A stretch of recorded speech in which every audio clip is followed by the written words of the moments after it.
difference between the reflection and refraction. So there are two phenomena. One is the refraction.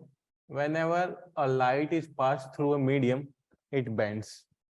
If this is normal, if the light is passed through the medium, it bends. It towards normal if it's passing from the rare to denser medium, and away from the normal if the denser to rare medium. So this is the phenomenon of refraction.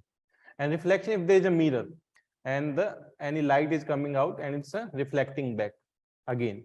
This is the phenomenon of reflection. And all the statements are based on these phenomena only.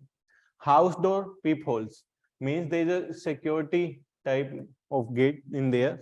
So there is a, because the lens was making of the denser medium than the medium outside the gate. So this is the phenomenon of refraction only. If I come to the answer, so I can eliminate option number A from here. Lenses in projector, the same phenomenon as the lenses in the door peepholes, the same phenomenon in the lenses in the projector as well. If again I come here, so I can also eliminate the C. Apparent flattering of the sun disk, this is a confusing one for all of you. Apparent flickering of object placed behind a hot object. These two are the like options जिस पे आपको सोचना पड़ेगा.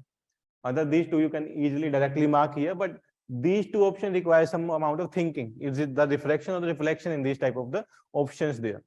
Let's move out to the next one. Wings and rear view mirrors of a car. If there's a mirror and light is passing through it, then it should be reflected. It should be reflected. So means if I know the fifth is the should be the reflection, so I can say this can be, so this can be removed, this can be removed, this can be removed. To answer left with the B only. 1, 2, 3, and 4.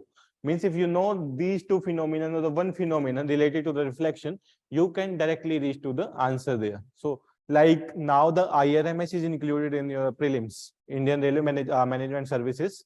So there should be focus on the basics of the science, like the basic of physics, basics of chemistry, and the basic of biology as well. So this is the basics of physics, optics, and many of time they will ask the question on it because even the natural phenomena are based on it. So you should know these kind of the question there.